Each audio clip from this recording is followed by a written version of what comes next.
welcome to It's Okay to Be Okay.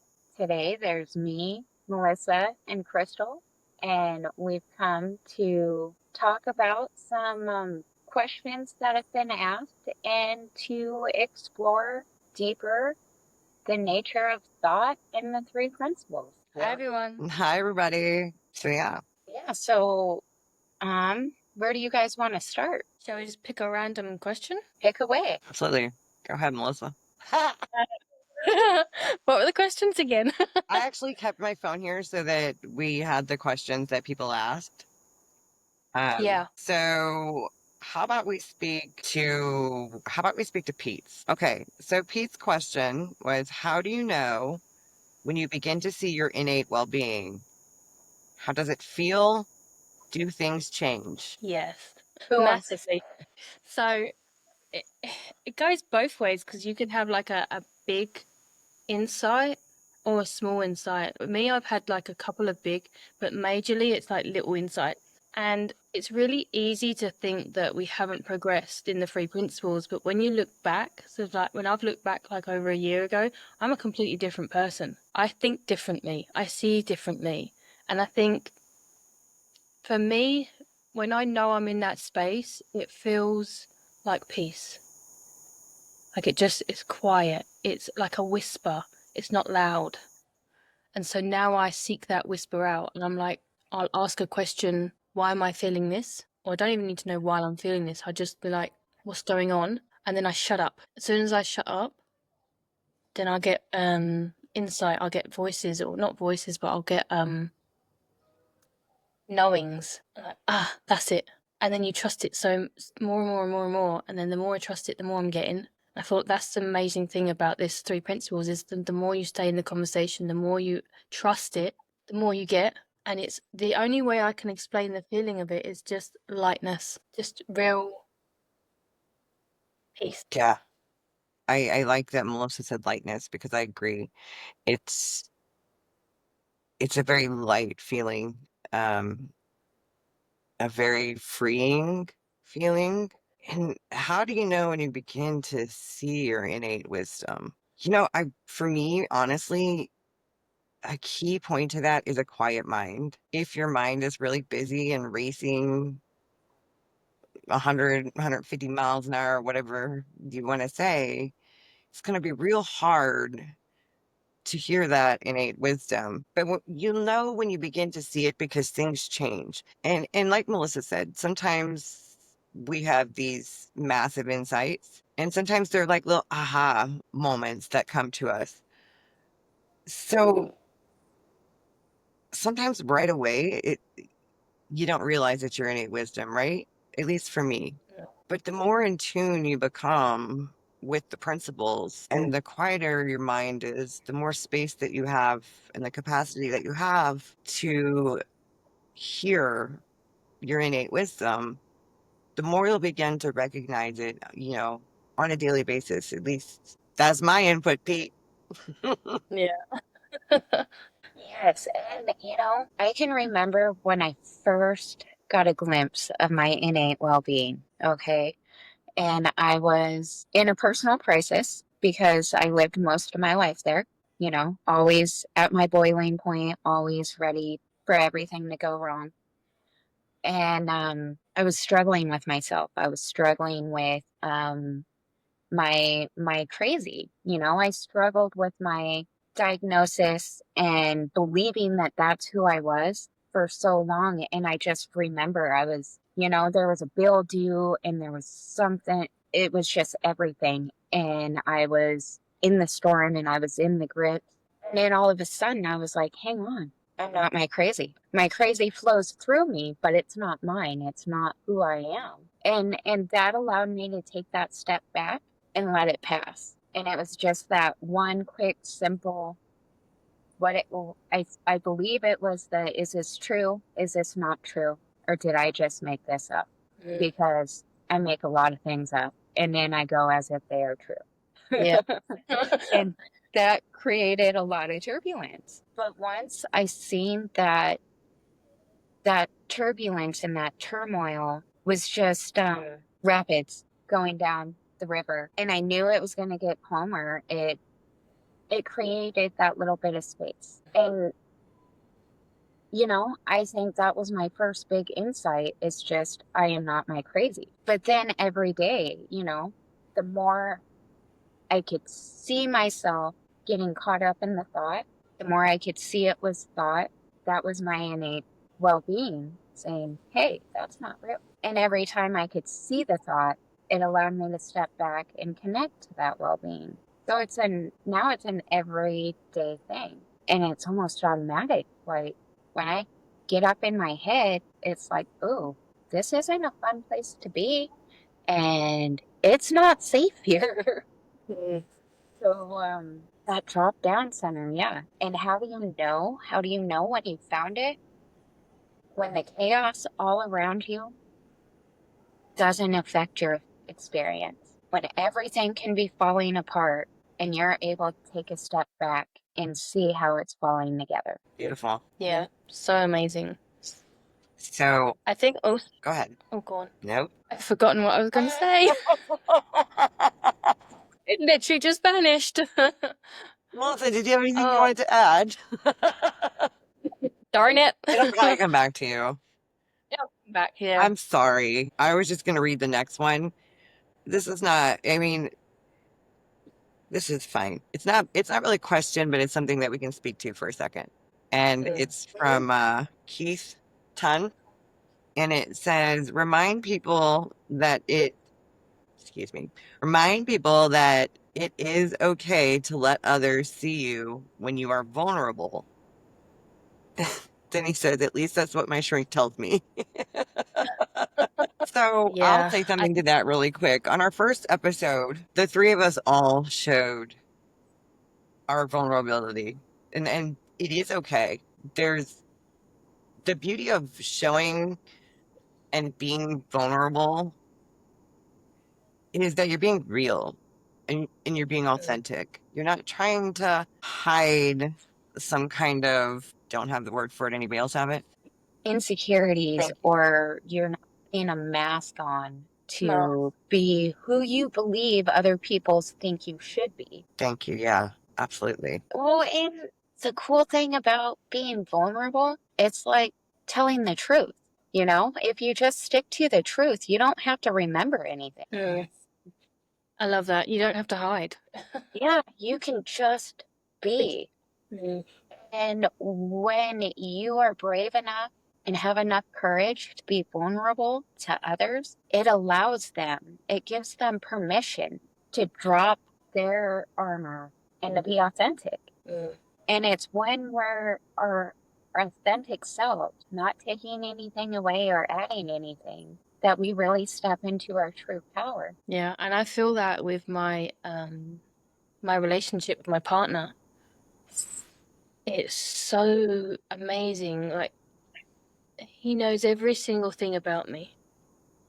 Everything. And it feels so freeing.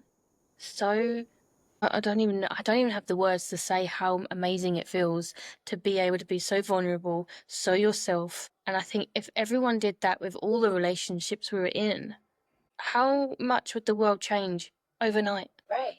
And my husband and I have had that conversation not that long ago about not having to add or subtract anything to ourselves, to just show up as we are, where we're at, and it be okay, and to be accepted for that and celebrated for that. It's my marriage, my relationship with my husband is the first time in my whole life I didn't have to hide or pretend or be anything that I'm not. Mhm. And when you get accepted as exactly who you are and where you're at, it does something. And then it's like all of a sudden, I want to be better. I don't want to be better because he thinks I should be better, Yeah. but I want to be my best version of myself because to him, that's good enough. And that good enough is something I never felt before. Yeah. Same. Ditto. Like on my first journey, like he was the reason I got on this journey. But after about a year or so, I'm like, actually, no, I want to do this for me. I want to do this because I want to be better. I want to be a better human. And then it just grows, doesn't it? You just grow, and then you get better relationships. Like my whole relationships with everyone around me is just completely changed. Completely, I've lost people or I've attracted new people. I mean, look at you two. I've attracted you two amazing, beautiful women into my life. Yeah. And it's just such a beautiful thing, like actually seeing the result of when you change your internal self, the outside has nothing to do but change. It has to. It's a law, you Yes, know? I love it. Yeah, and I was gonna add, on that, you can, you guys are saying with your partners and your relationships, it's made it, so much better, right? And so you can flip that around too, right? So we start to see other people differently, like kind of like you're saying, you attract new people into your life, but it's also in your everyday life because you start to see people for human beings and not for the different labels that we put on them, including our children. You know, um, you look at them as people. And Yeah. so, I mean, it's, I guess my point there was that it truly does help the person um, who comes to the principles, whether they're the ones, sometimes you get the people that are like, so and so needs help and I need you to help them, right? But sometimes even if you don't think, or we don't think, because I know I didn't think I did, even if we don't think that we want help or need help, or let me even change that word to becoming a better version of ourselves. The beautiful thing is when you become a better version of yourself, the whole world changes and so does everybody around you. And that's beautiful. Yeah. I mean, it even changes like I used to have real bad road rage. Someone was slow in front of me, like, get out of the fucking way. Right. But now I'll sometimes slip a little bit, but I'm like, no, you don't know what that person's capable with. You don't know that he might have something in the back seat that he's trying not to tip over, or he might be struggling with something, or if they're driving like an idiot, it's like their mum might be in hospital, So I just have all these different thoughts now that come in that are not aggressive towards that person. I see them as a person that could have completely an abundance of different excuses of why they're driving the way they are, And then I'm like, oh, I'm happy now. Like before, honestly, my road rage was really, really bad. Yeah, I can relate. I can most. Well, go ahead. Nope, I didn't really have anything to say. Go ahead. Well, I was just gonna say as we learn more, at least with me, the more I've learned about the principles, the more of a domino effect it has had on everybody around me. And like, I don't shove this down my family's throats, but I mean, I talk about it all the time because this is what makes the difference for me. Now, when something goes wrong, instead of me bitching about that asshole that fucking did this, and like, I'm having a whole lot of thoughts about that motherfucker, and those thoughts all mine, and I need to step back and just in doing that and being the example of the principles and looking at it more deeply when I'm caught in my thought, and then, talking to someone and someone that isn't as sure about the principles or knows the principles as much, you got to talk to them differently.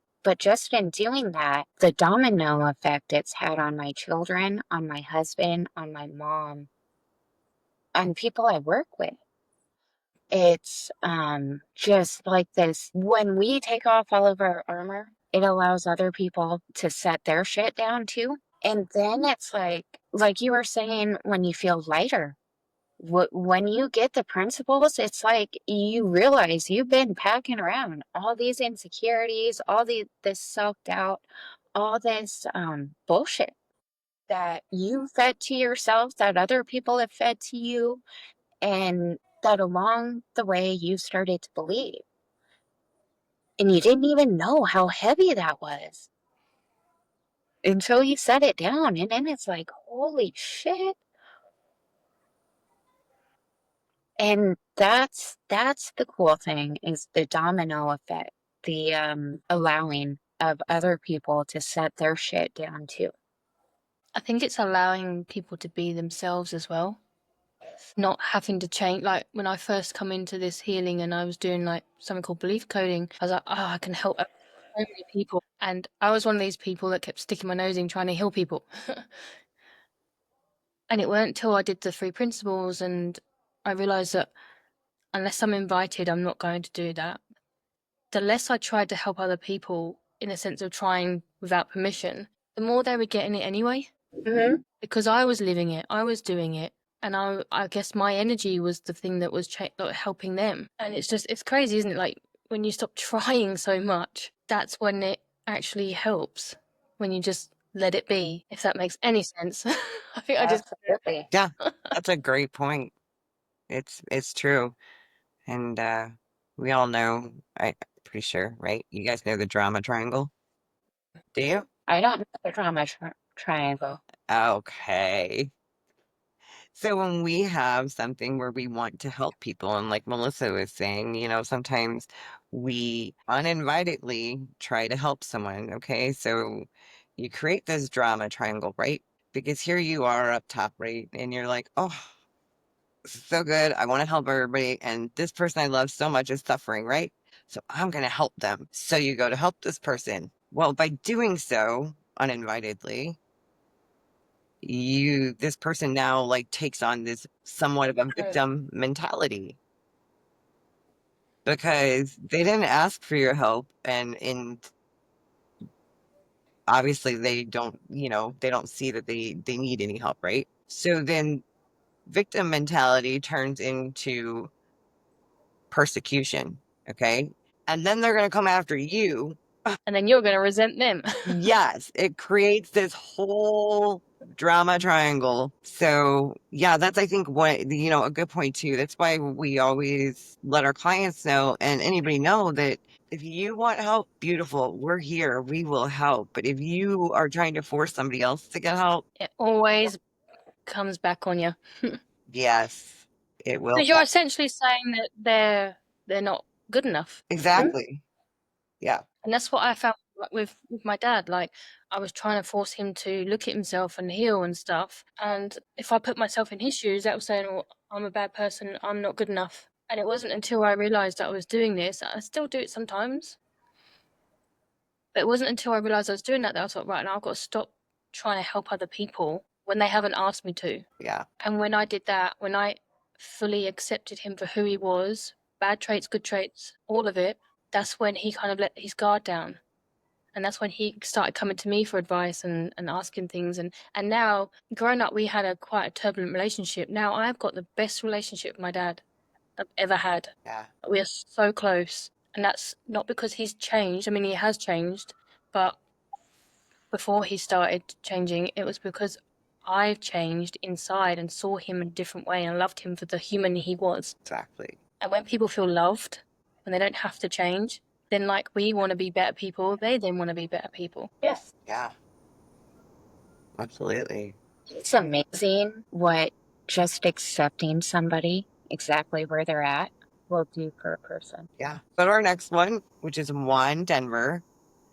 And he asks, I would like tips for dealing with past trauma. Example, drug abuse and emotional abuse. I rarely drink. I do not do drugs, but would like some tips on how to keep my emotions in check. Okay.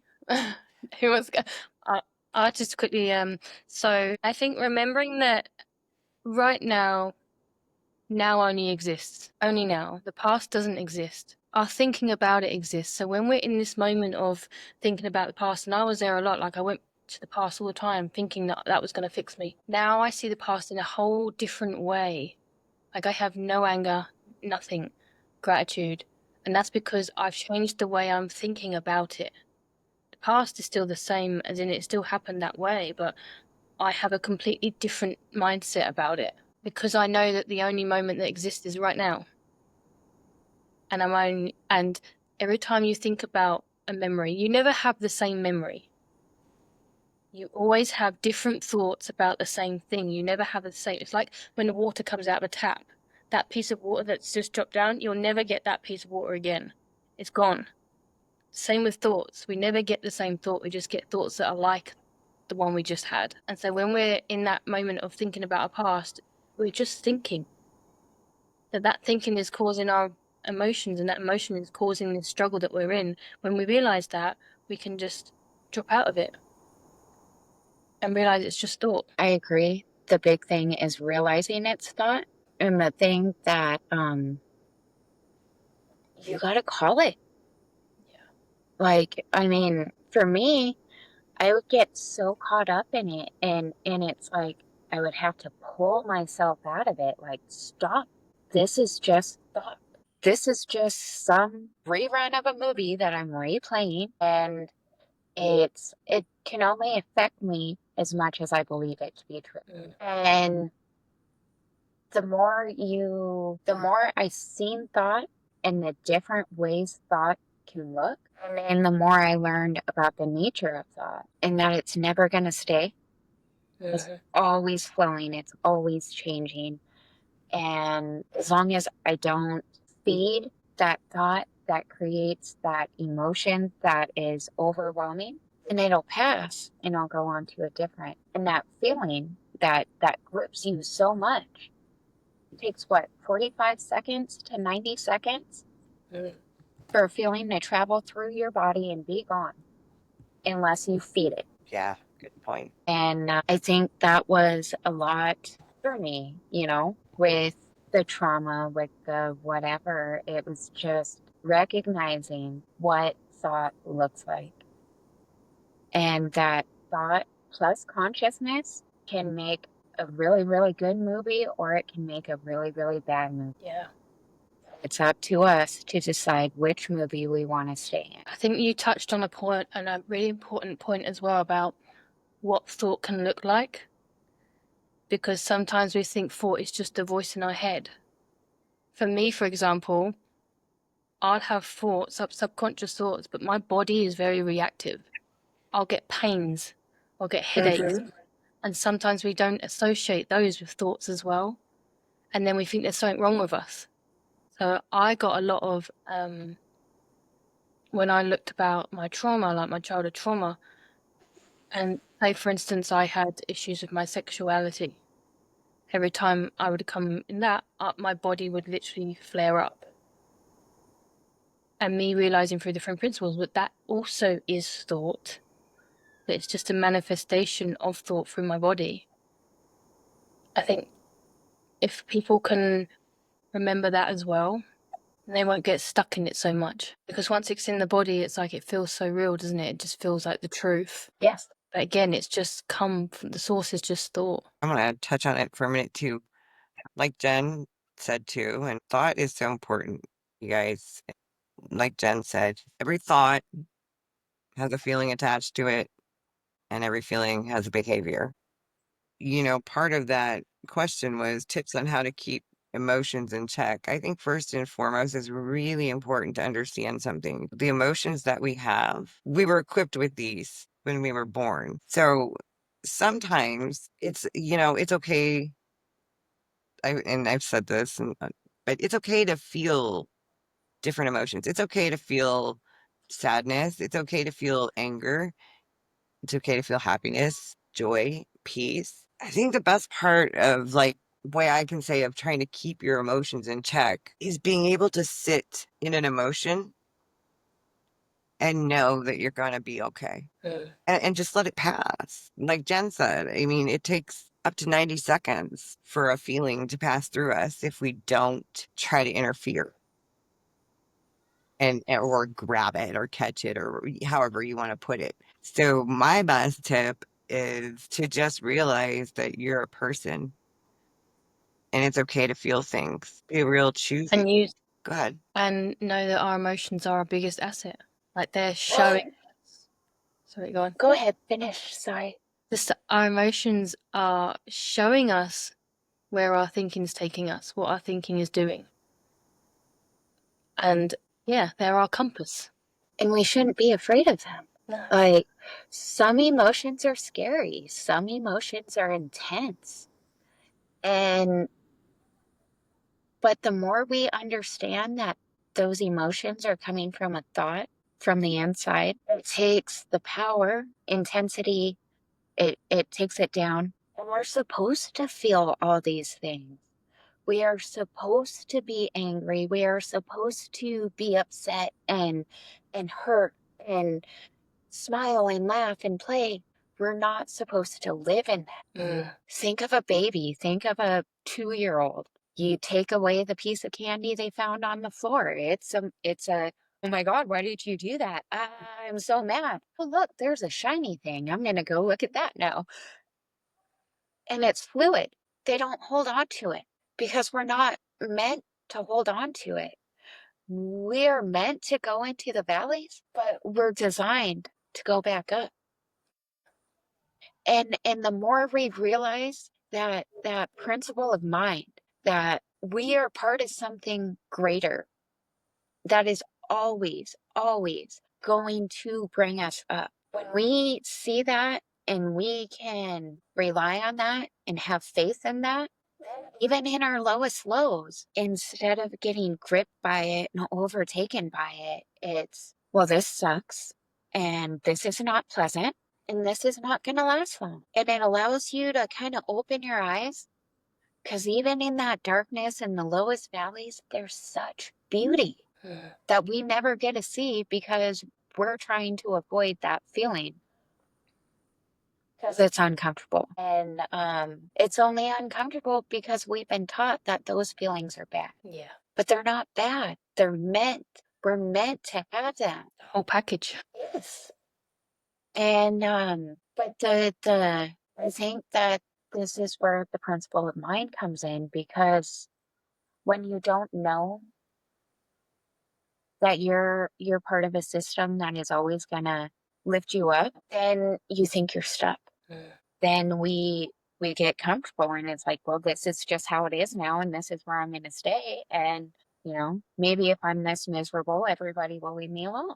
The only problem with that is when you're that miserable, everywhere you look, you see things to make you more miserable because you've got on those filters. It's like I heard a metaphor the other day, and I just thought it was brilliant. It said it's like the oven. If you put a shoe in the oven, it's gonna burn it. If you put cookies in the oven, they're gonna burn it. No matter what you put in the oven, it's gonna cook it. So it's like our mind. Like whatever you've got in your oven, the oven is gonna cook it. It doesn't care if it's good or bad. There is no good or bad. But whatever's in your oven, you're gonna cook it. So what's in your oven? Because that's what you're going to see. That's what your consciousness is going to play out for you.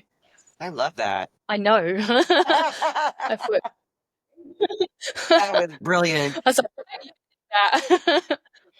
Love it. Yeah, anybody else? Otherwise, we'll move to the next one. Yeah, I think Go ahead. everyone just said, "Man, stop being scared of your emotions." Yeah. Don't fight them. Allow them to pass through. You don't have to feed them and give them a room to stay. Right. Don't keep them. It's like I say, don't set up camp, all right? Don't set up your tent and roll out your sleeping bag and stay there. It's okay to feel them. You don't want to camp out there. Go on to the next one. Next question. Yeah. Next question. Okay, next one. Vanna. Vanna Hart Sutton. Love her, love her. What about monetary compensation? Charging and getting paid for the service you provide. I hear the comment, it's not about the money. What is that statement saying? This one has been a biggie for me. Major. And what I realise is a lot of the work we've done with David is that money is just energy. There is an abundance of money. Money is just an energetic representation of what you feel about yourself, the value. Like I used to be scared of charging, or I still am scared of charging, to be frank. I'm not gonna lie. It still terrifies the hell out of me. Yeah, I think I'm still walking the line of that one myself. Made no headway on that. I don't know what to charge, how to charge. And as far as the it's not about the money comment, that's, we have this major secret that everybody knows, but nobody acknowledges. And I don't know. And I commented back to Vanna that I think we might need to get a speaker, have a guest on to talk about this subject with us because I feel we could all use direction. At least I know I could, because I don't know. I remember I talked to David and I talked to him about what I thought I was going to charge, and he was like, absolutely not. You don't even think about charging that little. And I was like, oh, but I don't know what I'm doing. I mean, I do, but I don't. And, I don't have a big name and I don't, and yeah, it comes right back to work.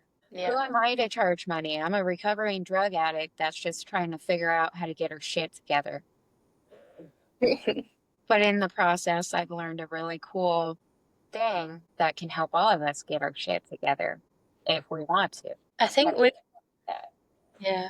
I think we've got to realize as well, like we've got a whole life experience, and that life experience can change someone else's life. What would you pay for that? You know, I've spent thousands, thousands of pounds on this healing journey, and I have no issue spending thousands of pounds. And yet, when it comes to accepting it, I'm like, I'm not worth that. But that's a load of bullshit. That's my thinking telling me that. Yeah. And I think realizing that, you see people that have hardly any experience, just come out of college or just done something, but they have the belief in themselves and they charge what they're worth and they get paid for their worth. There's always going to be people that are going to pay you. The thing is with money, I think there's always going to be people that can't afford you and people that think you're too cheap. Trying to please everyone else, if you just come back into center yourself and you ground yourself, like, what am I worth? Like, listen to that whisper, not the loud thing that says you're not worth that. right. Let that whisper come in. And that's what I did. When I was doing my pricing, I was like, oh, I don't know what to charge. And then I asked, what should I charge? And then I randomly went and looked at my emails, and David had sent an email about don't charge beneath this amount of money. I was like, okay, I'll do that.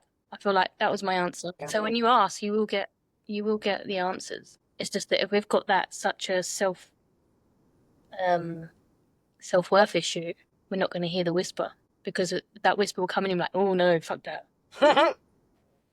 Way out of my comfort zone. I can't do that. Yeah. So true. And I think this is the area where us women start coming out and owning our own fucking power. Yeah. And money is a part of that. Money's energy. So yeah. So I'd like to say a couple of things on this. Jen, you thought we needed an expert. Tough. I'm just teasing. Sorry, my bad. I'm just teasing I you. need an I'm just teasing you. What I'm saying is YouTube have already explained it beautifully, but I'm going to hit on a couple things. But you guys have already kind of hit on it too as well. But yeah, so what about the compensation and charging, getting paid for your service you provide? I hear the comment, it's not about the money. What is that statement saying? So first and foremost, if we're going to take that statement literally, right? It's saying that I'm a people helper. I love to help people. And so sometimes I think, especially in this line of work, well, if you love helping people, why are you charging? Right? Mm-hmm. Why are you giving it Yep. away? So the question that sometimes I guess people need to ask themselves, when you do hear our prices or somebody else's prices on something. I don't remember which one of you said it, but coming to the principles and living the principles is an absolute life-changing thing. Nothing is the same. And the things that it brings with it, the different types of healing, if I said to somebody, what is it worth to you to never feel that feeling anymore? Whether that feeling is, and whether that feeling is depression, rage, any other negative feelings, right? Okay, I could go on with the list. It's priceless. Yes. If somebody would have said to me at one point in time, what is it worth to you to not be an angry person, to live your life in the moment, to love and give love and be love? Is it worth to you? There's no way I could put a price tag on that ever. So yeah, I mean, we do get caught up in our thinking about, oh gosh, should I charge this? I don't know how to charge this. Sometimes those things come from limiting beliefs. Yep. Social Like money's conditioning. bad. Money doesn't grow on trees. Social conditioning, right? Yep. Yeah. So we get these different types of ideas about ourselves and about money where they've both said money is energy and there's an abundance. But we believe differently. We believe that, yep, don't know where I was going with that one. I mean, just look at the movies we grew up with. You know, who was always the villains? Yeah. The rich people, Yeah. always. And I see it like this as well. I had a conversation with someone once, probably one of my other modalities I've tried, and I was saying about that, and they said, like, look, you can't give from an empty cup. If you're in survival mode because you've got no money coming in, you can't help people because you're in that energetic frequency of survival. You know, when you've got that abundance of not just money, energy, love, all of it, when you've got all of that abundance, you can help more people. And then you can help people that can't afford you as well because you've got an abundance of time and energy and money that you don't have to worry about that. So then you can go off and help so many more people. That's what I want to do. I want to get the abundance of money, love, energy. Energy is one thing.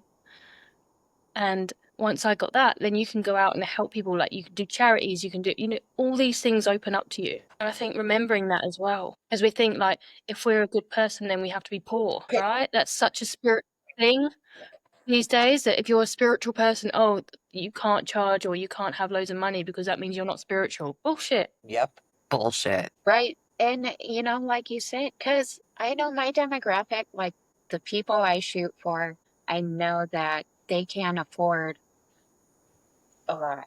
And that's okay. And I guess the thing is, like you said, Melissa, you do what you can, you make what you can, so then you're able to help those who can't and who need it, you know? Who are struggling, and I think about like back, I don't think I would have traded the money for a bag of dope to buy a program. It all depends on where each one is. And, yeah, sorry. I think in your situation as well, you're a shining star of an example. You've got your origin story, you know? And so if you become successful, people that have come from a place where you've come from are going to look at you and like, how do I do that? You know, our stories are, and our origin stories are what helps people come out of that and have that decision of, oh, okay, maybe I'll spend the money on this instead of that. Yeah. You know, because you can relate to them. You've been Yes. in their shoes. You know how they're feeling. And so you can bring them with you if they want to. Yeah. A light in the dark. And you can't do that if you're in a state of Struggle. scarcity, because then you're just going to get burnt out. I see it so many times, beautiful, amazing humans helping people all the time, but they haven't got what they need for themselves. And then they're burnt out, they're exhausted, and it's like, you've got to help yourself first. Like the airplane thing, you have to put your own mask on first before you help other people. Once you've got your mask on, then you can help the whole bloody plane. That's a good point, Melissa. Very good point. Yeah, absolutely. Here till Tuesday. It is Tuesday. No, I'm only joking. That's only because I've done so much work on this issue. Like I had so many money blocks, so many, and I still have. There's still a little resistance of letting money come in. Yeah. But I can't help as many people as I want unless I'm in abundance of all of those things. Beautiful. Yes. Very good point. Something to think about. Thanks, Melissa. You're welcome. Should we go to another one? Let's go. Okay, so our next question.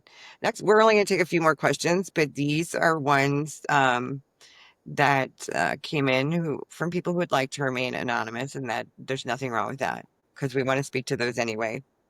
I'm going to tie well, let's start with this one first, really quick. How do you actually feel calm without forcing it or pretending you're okay? I'll go. That's a good one. All right, you go on that one. Um, well, if you think, you go ahead. Go ahead. Okay, I'll go after. so forcing it or pretending you're okay. You slow down your mind, first and foremost. You have got to get clarity of mind, gain clarity of mind. And that looks different for everybody. A lot of times when I say, oh, you got to get clarity of mind, people automatically assume I'm talking about, traditional meditation and what they think. But clarity of mind can look different. It can be journaling, it can be reading a book, it can be going for a walk, it can be just sitting out in nature. I could go on and on. Um, but I won't. So, how do you actually feel calm without forcing it or pretending? Well, if you're forcing it or pretending, you're not actually calm in the first place. When you connect with your innate wisdom and your mind slows down, there really is no forcing. There's really no pretending. You have a calmness already. Everybody does. Inside. It's there. It's never gonna go anywhere. You have to be able to, I don't want to say tap into it, access it. And one of those ways, and first, like I will say this on my own podcast, on this podcast, anywhere to everybody, it is so key to clear your mind. Even if you don't think you have a busy one, you probably do. Because I was one of those people who thought, oh, busy mind. What? My mind's not busy. I just like to think about things, all right? So, if you, I'm serious. That's how I was. So I could think about things. My mind's not busy. So when you can slow down and start to see your human experience for what it is, and that you live inside out and not outside in, you're going to find that you have different ways to access that true and actual calmness. You'll never have to force it. You'll never fake it, because when you become your authentic self, there's no faking anything. I mean, it's really hard to be an authentic person and try to fake something. Just like in the line of work we do, if we speak outside our grounding, and for some people that might be over your head, but it's, and I don't mean that in any way, shape, or form. Just saying, if we speak outside of our layers of expertise, because each of us have our own, once we start to speak outside of it, people can smell bullshit from a mile away. They can feel the bullshit. They know it's bullshit. How many times can I say bullshit? Um, so yeah, when you find true peace and I promise you, true peace is inside you and it is inside everybody. That'll never be a question again, because you'll know. You'll know. It lives there. Yes, it is the knowing. It lives there. It's in you. And you don't have to force it. It'll show up. Yeah. Go ahead. Anybody else? So, in my experience, if I've had to pretend or force a calm, it means I'm still holding on to these thoughts that are creating the chaos and I'm still believing them. But then it's like, so I made them very solid and I believe them, but then I'm just pretending like they're not there, like a kid saying, oh, you can't see me because I can't see you. And again, when you learn thought, when you learn the nature of thought, not our thought content, but the nature of how the principle of thought works, that takes away that power and the solidness of that belief. And then the more I let go of the belief, the less I have to pretend, because I'm letting go of the stopper that's keeping my innate well-being from coming out. So if you have to force it or pretend, then you're still believing a thought that isn't. Yeah, I love that. It's like if you're having to pretend, then you're actually perpetuating the thought itself. Yes. You're Yeah. feeding. And it's the mind's clever way of giving you action without moving. It's funny because when we accept, well, things are shit right now and everything's falling apart and there's nothing I can do about it. And it's like, and just that, okay, this is how it is now. I can't fight it. I can't change it. I can accept it. And then it's like when we accept it, then that peace comes, our mind's quiet. And then it's like, oh, well, that'll work. That'll make a difference. Oh, shit. Why didn't I think about that earlier? Yep. And it's the accepting what is, not because you like it, not because you want to be there, but because that's just how it is right now. In doing so, that takes away the pretending. It just allows your innate wisdom to come through, because you're not trying to change everything that you have no control over. That's it. Like when I find myself as like going off on one, I just allow it. As soon as I notice myself trying to restrict it or trying to change it or trying to stop it, and that makes it worse. As soon as I catch on to what I'm doing, I'm like, no, just allow it. Like the other day, I had a thought that was really horrible, and like, no, don't try and change it. Just allow it to be there and watch it. And as soon as I did that, it started to dissipate. And then, like you said, my innate wisdom was coming, and I was getting answers to things that I was asking before that I couldn't hear because I was too busy thinking in my head. And we try to use thinking to get out of thinking. It doesn't work.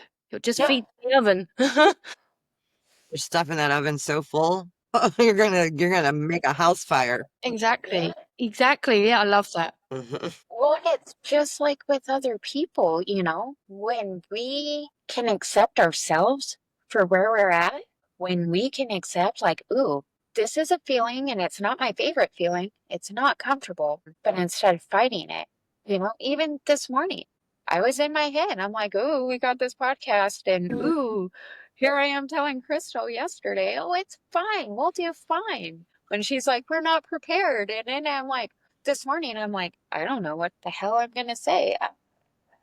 And I felt just that it's a contraction. It's a contraction in my body when I get in my thinking and I tense and I shrivel and it's like, and then things are heavy. And then I seen that and I was like, oh, we're not prepared. We have questions. We will figure it out. And then all of a sudden it just that tension, that nervousness, the butterflies, they were still there. Still had them. My heart was still beating a little bit fast, and then I couldn't log on my computer, and I'm like, ah. And it's like, oh, but this is just how it is, and there's other options. But when we lean into that feeling or that emotion that we're trying so hard to run from, when we stop fighting it and allowing it, it's not so powerful. It comes through, and then you're like, oh, well, this is like it's sprinkling outside. It's not the best. It's a little chilly, but, this isn't horrible. And then the sun comes out, and it's like, oh, see? Now, if I would have kept fighting it and trying to figure it out and trying to think my way through, I would have been in a storm. I would have been crying when I logged on. Nothing's going right, and we're all gonna die, you know? Yeah. I experienced that same thing this weekend. So I went to a spiritual retreat with a friend. Um, and it was a whole big room of people, and I wanted to say something.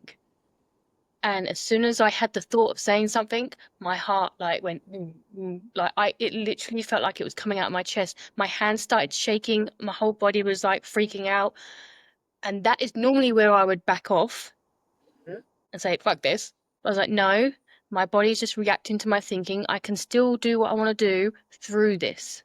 And I did. And you know what? Yeah, my body was shaking, my heart was racing, but I felt so freaking proud of myself that I allowed my body to have those feelings. And it's almost like a part of me kind of come out of my body. And I was watching, but also doing the thing that I wanted to do. And then as soon as I did it, it was like my body calmed down. It was like, oh, it wasn't life or death. You weren't dying, but it does feel like you're gonna die. Yeah. Step out of that comfort zone. But we just have the courage to feel it. Absolutely. To allow it to go through Yeah, and not determine your next move. yeah, And I think that's where a lot of us get mixed up is we have that feeling, that anxiety, that so we run from it. yeah. And it keeps us from being who we really are. When really, if we just allow that to come and yeah, it's uncomfortable, but I mean, I'm not gonna die. Mm. And look at it in a different way instead of it being like this thing to avoid. Be like, oh, that means I'm at my edge. That means I'm about to grow. Yes. I believe that. And then we can look at it. Yeah, and then we can look at it as fun. Like, oh, I'm feeling that feeling again. That means I'm about to grow again. Yes. Because you know what? There's people that jump out of airplanes every day I and love they still get that. They still get that with every jump. And it's because you're flying. If you don't let it stop you, it'll propel you. Absolutely. And yeah, I was a little bit in my head last night. And here's how life works sometimes, right? I was a little bit in my head. I wasn't trying to call you out, Crystal. I'm sorry. I don't mind because I'll share why. the real reason why. And I'm talking to Jen, and Melissa's asleep, so I'm like, shit, can't talk to Melissa. So I'm like, well, hey, Jen, yeah. So like, what are we even doing tomorrow? Like, I know what we're doing, but like, what are we doing? And yes, we don't. These are not scripted, obviously. But there was this part of me, that I was in my own thinking, and actually, I was projecting it onto this podcast because I know damn well that we don't prepare. I can read those questions 100 times. I'm not gonna. There's no practicing what to say because if I do, that's bullshit. It's not truth. And so I'm gonna be a little bit vulnerable for everybody. So I was in my head last night, and it wasn't really about this podcast, and it wasn't really about being prepared. It was about the fact that today is my son who passed away. It is his 22nd birthday today. And see, look at me get a little emotional. And that's fine. You win the space for it. Absolutely. And so I was in my head really more or less missing my son than worrying about really how this podcast is going to turn out, right? And I was projecting that stuff, but you know what? It's beautiful and it is what it is. I allowed myself to feel the things I needed to feel, just as I'm doing now. I miss him terribly, but what I do know is that he is all around me, a huge cheerleader of mine, rooting me on with everything I do. And yeah, so it's okay to be vulnerable, guys, because we're human. Yeah. And I just want to thank you for being vulnerable and letting us in that because I can feel it, Yes. and I can And feel the love, and it's so beautiful. Yeah, thank you yes. guys. And so yeah, that's why I was in my head last night, and yeah, that's today. It shows you though, if you get wrapped in your thinking. I mean, I could have chose to really just get wrapped up in grief and in missing him. Then I would not have been present. That's not saying I don't miss him. I do. I would have been present today, and it's very important for what we do to remain present with our clients and with in these podcasts and just in life. It's very important. So happy 22nd birthday to my beautiful, Happy beautiful, 22nd birthday.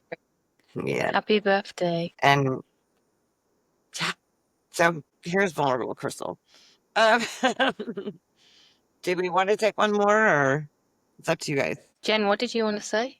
I just wanted to point out that's a really good thing that we all need to recognize that we do. When we're feeling something that we don't know how to handle or don't know how to express or don't know, it comes out in everything else because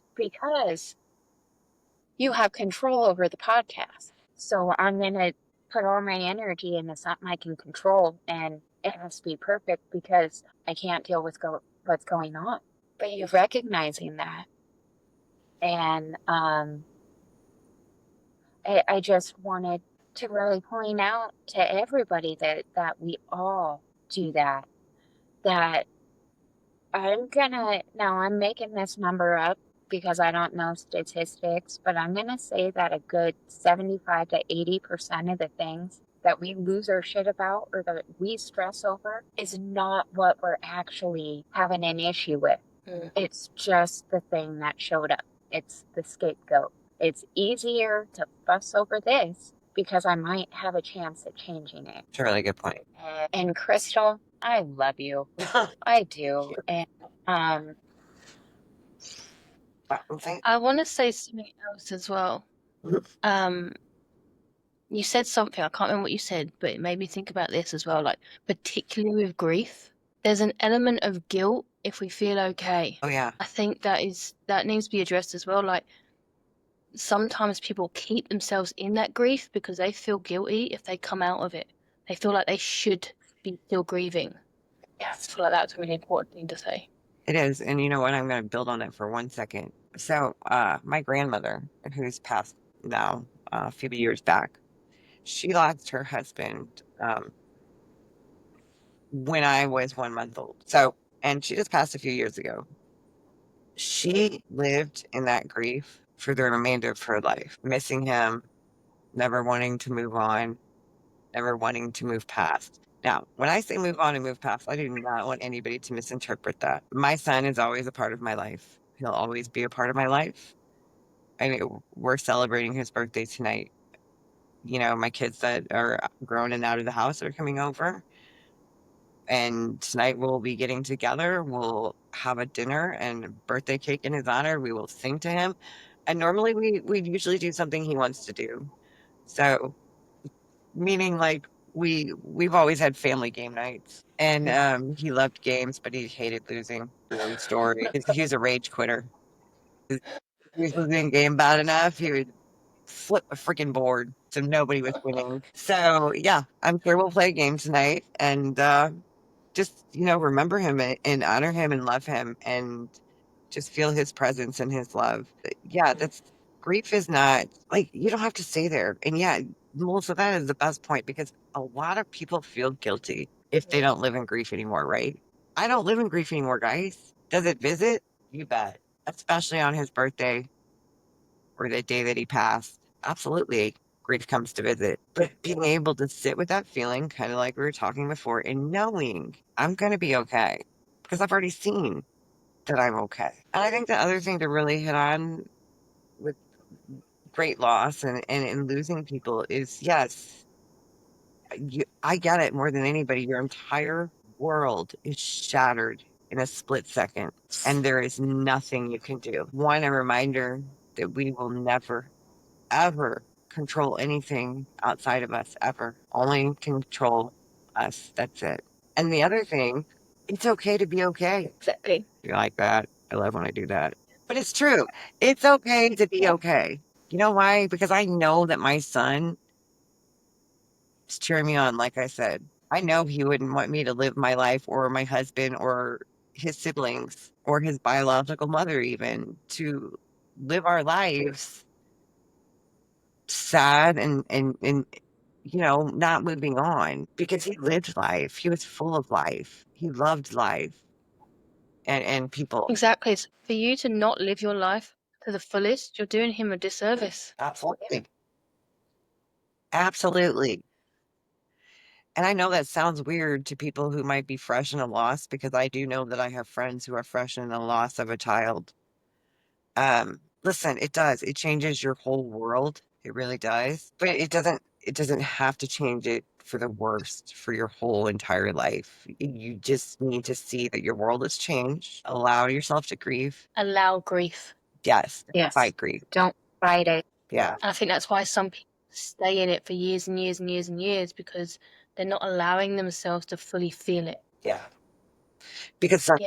It's uncomfortable and it's hard and grief, but and this sounds bad, but one of the coolest things about grief is it's an echo of the love. it is. It doesn't sound bad. It really is. So it's, and just because the grief over time isn't as intense, it's because as you feel it and allow it to move through, it moves and meshes with that love. I love that. I think this as well, like, as long as you allow yourself to feel the grief and move past, then you can remember the person. So I helped a woman with her grief from her mum. So this is when I was doing belief coding. She was crying every day at loss of her mum, and she missed her mum so much. And she wasn't able to remember her mum the way she was because she was in that grief all the time. And she was just remembering the passing of her mum and what she was missing out on. And what happened is I helped her release that, and then she actually messaged me and she said, like, I can actually now think about my mum with happy thoughts. Yes. Like, I can remember how she was. And I think sometimes grief stops us from being able to remember the person, how they were, and the light they brought, and the good times. When we're in that grief, we're just thinking about the bad times, what we've missed, and how they died, or all these kinds of things. Yeah. Your world I is. mean, how Go ahead. like how beautiful it is to think of someone and think of love instead of pure sadness, you know? Absolutely. And yes, there's that time of grief. You have to allow yourself to grieve in that time. Yeah. But when it passes, it you can think back, because I see so many people in grief and they don't allow themselves to think of the person because it hurts. Yeah. And what if you allow yourself to feel that hurt, feel that pain, and then once it's passed, then you can think back at them and have just amazing, beautiful memories. And then you can see them in the things you do, and you can feel it like, oh, There they they are. love this. They wanted to see, and you get to see it for them, and you get to do it for them. It turns into a love where they're not here physically, but through you, they get to have that experience. Oh my gosh, really quick. It's funny that you say that, Jen, because my oldest daughter went to Hawaii back in March and to one of the islands, not Ho- I can't say them all. Anyway, Hawaii, however you say it. Anyway, she went they went rafting, like not like on inner tubes, like nice and easy, but sometimes got a little faster through caves on the island. And the one thing that she talked about was that she could feel her brother with her because she knows that he would have absolutely, in his physical form, loved doing that. And yeah, that's one thing that she said is that she could feel him right there having a good time with her. So yeah, it's a great point. And yes, because your world is forever changed. But here's the thing, people want to fill a void, right? You're never going to fill it. What you need to understand is that your world is forever changed. It just looks different now. And in the normalcy becomes a different type of normalcy. And yeah, when we can move past the grief, after allowing ourselves to grieve, but not staying there. Like I said, my grandmother did it. I mean, I can remember 40 years after he passed, I finding her sobbing and crying more than, on quite often. And it was always because she missed her husband. And I get that. I miss my son, but grief doesn't consume me anymore. Instead, like you said, or one of you two, it allows the thoughts, the memories, the beautiful moments to come in. And it allows me to remember that he is just formless. He's energy and he's still all around. So yeah, not that I wanted to touch on grief for everybody today, but because that can be a tricky one to talk about, especially for people who are not ready. I remember what it was like the first year it's difficult.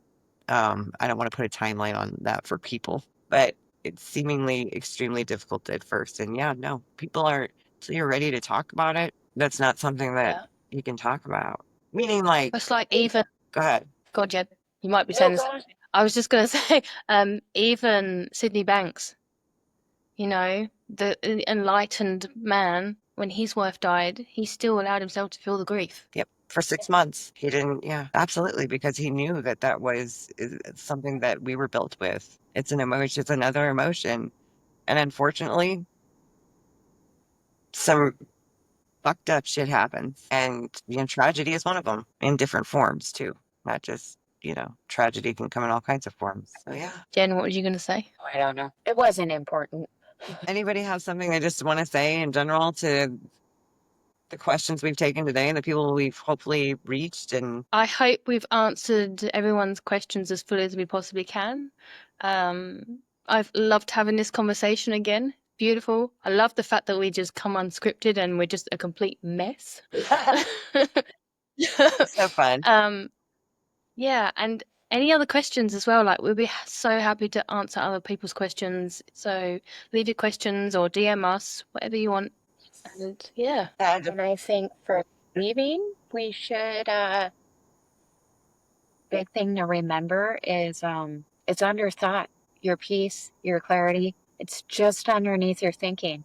So if you can call it for thought and take a step back, that right there creates space. And then if you're able to give your attention to the space between your thoughts and not the content of your thoughts, it will create more space yeah, and more clarity. And if you just keep looking in that direction, calling your thoughts for thoughts and taking that step back, everything looks different. Absolutely. Hell to the yeah. Yeah. Yeah. Absolutely. Grief looks different. Sadness looks different. It all looks different. It allows it to transform because we are part of something that will always take us to a higher level. Absolutely. And have fun with it. Have fun. You know, I now look at my whole life like a movie scene, and I see people as characters that my higher self has plopped in to help me learn something. Yeah. So just have fun. Life doesn't have to be so serious. Yeah. Like I don't know if you guys have heard it, but I've heard it from David before. And I don't know where he heard it, so if it's not his, whatever. But life is too serious to be taken seriously, guys. Have fun with it. Otherwise, what are we doing? Yeah. Play the game. Absolutely. Absolutely. Yeah. Believe in magic. Believe that whatever is possible because no matter how solid everything looks, it's really not that solid. It's space. Space. Even this table, you get a microscope, and you go right down. It's empty space. Yeah. That is where we come from. Yep. I'll say it one more time. We come from the formless, we come into the form, and we return to the formless. That's space. Yeah. We come here to manifest. And to be Come there. here to learn. Yeah. What did I hear? I want to say I heard Dickens say it, but I don't. I can't say for sure. But we are the universe becoming aware of itself. We are just points of the universe becoming aware of itself. Like the ocean becoming aware of itself through a ripple. Or those ripples. Step back and look. Not as real as it seems. Absolutely. I love that. Yeah. So anybody out there, if you're feeling lost, you're feeling like you're struggling, feeling misunderstood, feeling hopeless, hey, we're always here for anybody. And we've all been. Yeah, we've all been there. So thanks for watching. Yeah. Thanks for watching. It's been amazing. Yeah. We'll see you on the next one. Bye, everyone.